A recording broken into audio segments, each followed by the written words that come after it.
The name of the movie is My Fault. A young woman falls deeply in love with her charming but conceited stepbrother when her mother remarries. But there's a ghost from her past that wants nothing more than to destroy her and get even. Noah takes one last look around her former bedroom before stealing the framed photo of her with her rally driver father. On the journey to their new house, the adolescent gets into a heated argument with her mother Rafaela, whom she holds responsible for her isolation from Dan and her friends. They quickly reach a sumptuous estate, where the woman's new husband, Will, awaits their arrival. Noah leaves her contempt for the stepfather unmasked, even if she receives a warm greeting. After the teen expresses her gratitude to her mother, she is led to her new bedroom inside. The woman says that the room next to Noah's belongs to Nick, who is Will's son, before she leaves. She finds some new outfits in the walk-in closet, snaps a selfie, and texts it to her pal. When the adolescent looks over to the neighboring balcony a few moments later, she sees someone. However, her phone starts ringing, so she quickly runs inside to have a look. The teenager's best friend, Betty, is envious of Noah's lavish lifestyle, but Noah herself states that she despises the stuffiness of a mansion. She gets a snack from the kitchen and brings up the fact that they had dinner at the sailing club that night. As Noah examines the refrigerator, Nick shows up, and the shocked adolescent hurls her phone over her shoulder. He assumes she's his new stepsister and makes fun of her when she complains about the meal. In her annoyance, she goes to retrieve her phone, only to be met with Thor, the man's snarling pet dog. Despite Noah's warnings to calm down, Nick takes pleasure in observing the terrified adolescent. At last he tells Thor to get down, and Rafaela will show up to see how the kids are getting along, but Rafaela's daughter tells a falsehood and says that Nick is kind. Even though everyone else is dressed for a formal meal that evening, Noah wears a band t-shirt as he descends the stairs, leaving the family to wait. Her partner responds glibly to her texts about how busy he is while they are in the car. Nick, who is in the other car, looks at her, grinned, and blew out his cigarette. Noah finds out at the restaurant that her stepbrother is into surfing, so she makes fun of him for having an interest in a non-intelligent activity. Entertainingly, the man says he has to go finish some papers at a friend's house, so he can't attend the meal. Rafaela informs her daughter that her son is very successful in law school.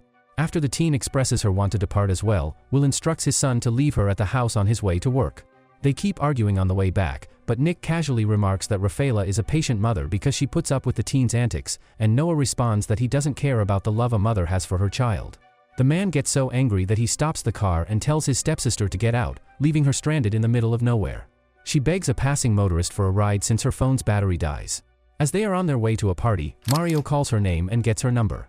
He tells her that the man is likely already at the party he is going to after discovering that she is Nick's stepsister. Mario cautions the kid at the party not to associate with Ronnie, a notorious troublemaker who has recently served his sentence. Nick is shirtless while he makes out with multiple ladies around the pool, which Noah notices. He then tells her to leave after she punches him for leaving her earlier. Despite his deception about going to work, she is adamant about staying and even threatens to inform his father about the party. Claiming it's foolish to cross him, Nick firmly grasps her arms and warns her not to. He leans in close to kiss her, says she's no different from any other girl, and makes fun of the knot tattoo behind her ear. She shoves him aside after being insulted and explaining that it represents her strength. Jenna approaches the adolescent after Nick departs and claims that Mario informed her about what transpired. Jenna reassures Noah not to worry and advises her to have fun at the party when Noah mentions that she can't view the social media posts of her boyfriend and best friend. The adolescent is able to escape Ronnie's gang after her new acquaintance puts a red bandana on her purse. Lion, Jenna's boyfriend, joins them and introduces himself seconds after they do. Noah finds out later that night from Ronnie that she is actually Nick's stepsister. The man then gives the order for his henchman to provide a drink to the teenager. Out of nowhere, Noah's stepbrother shoves the man aside and drops the poison drink from his grasp. The man brings the underage girl home to ensure her safety. At home, Nick escorts his stepsister, who is clumsy, to her chamber.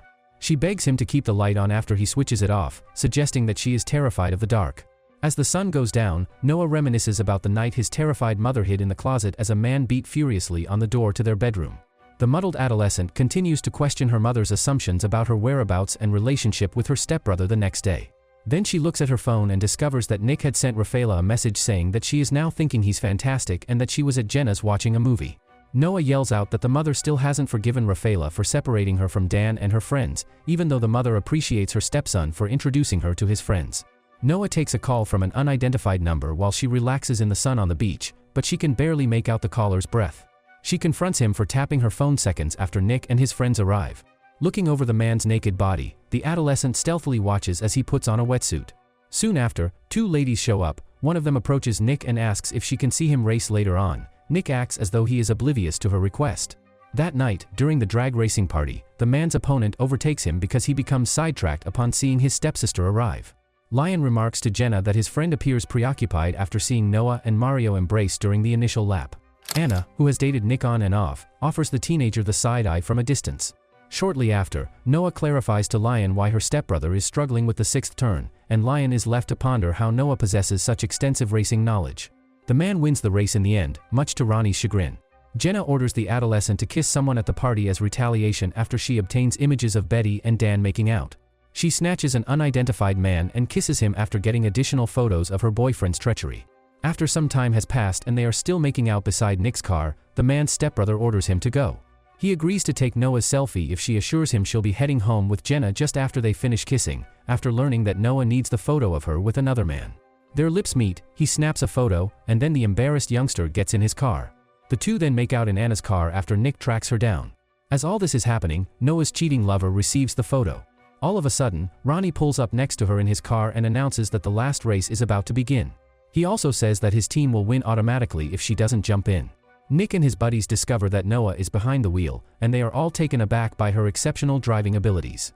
Ronnie, who is vengeful, accuses Nick of breaking the rules as he was meant to be the driver, even if the teen wins the race. In response, Noah's stepbrother argues that the race is meaningless since he isn't competing for the squad. But the teen's scarlet bandana is something Ronnie notices. Nick, humiliated, gives the man 15,000 euros and relinquishes his car keys. An altercation ensues when Ronnie taunts Noah, who steps up to the plate and lands a punch in return. The teen, whose horrific memory from childhood continues to haunt her, cuddles up on the ground amidst the mayhem. Quickly, Jenna rescues her as someone steps on her hand, and she, Lion, and Nick quickly get in the car and speed away. As they ride in the rear, the girl notices that her stepbrother has a tattoo of a knot on his arm. He quickly applies a bandana to her wounded hand. The following day, Noah conceals the message from her mother despite receiving it via text from an unknown number, which advises her to remain silent. Then Jenna shows up to assist the teen in getting ready for the gala that Will's company is having that night.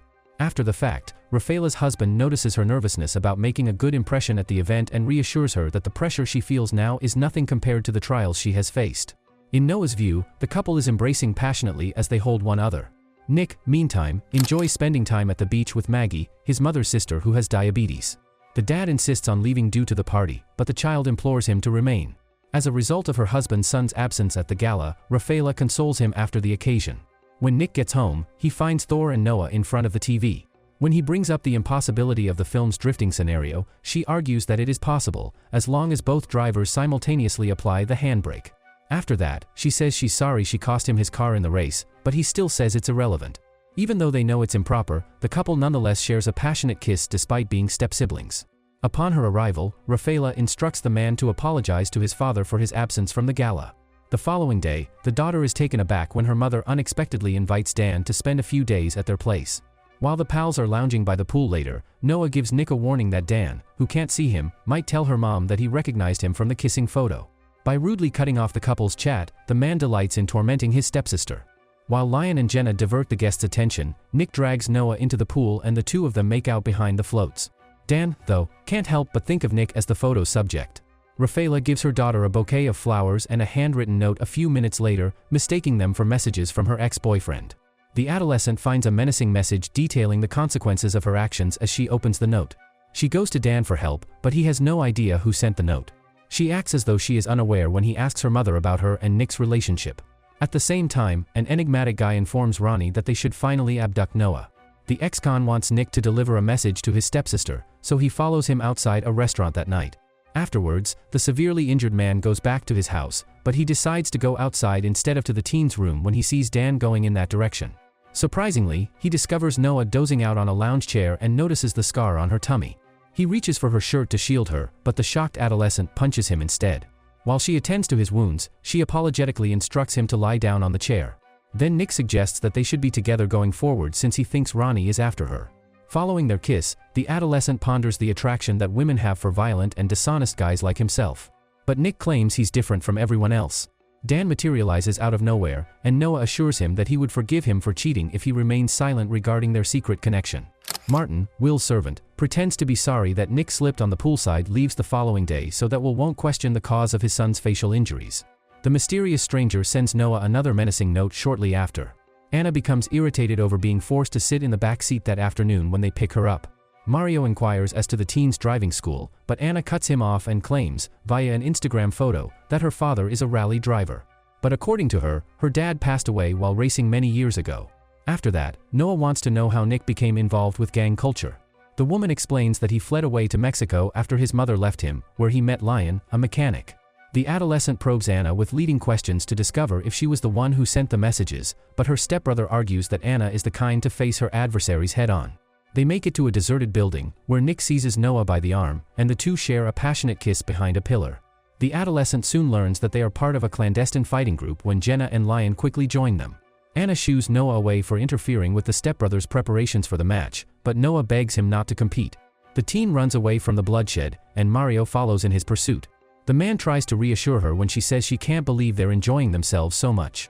He then plants a kiss on her lips and expresses his gratitude to Noah for inviting him.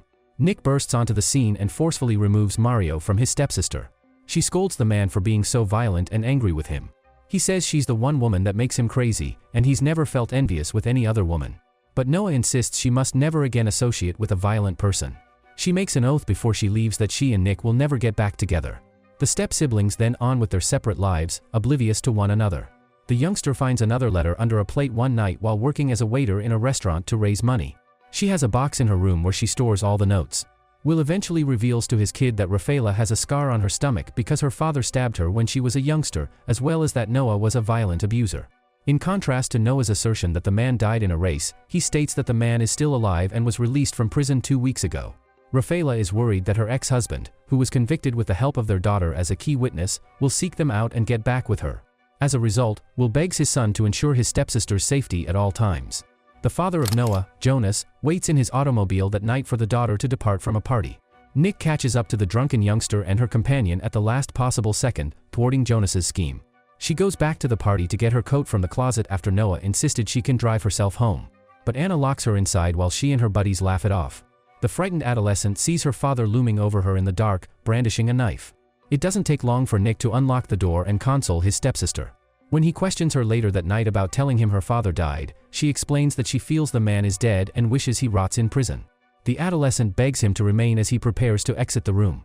They end up lying in bed next to each other, but she nods off before he can break the news that Jonas got released from prison. The following day, Will storms into the room and finds them both asleep. The father mentions that Maggie is in the hospital before they provide any explanation.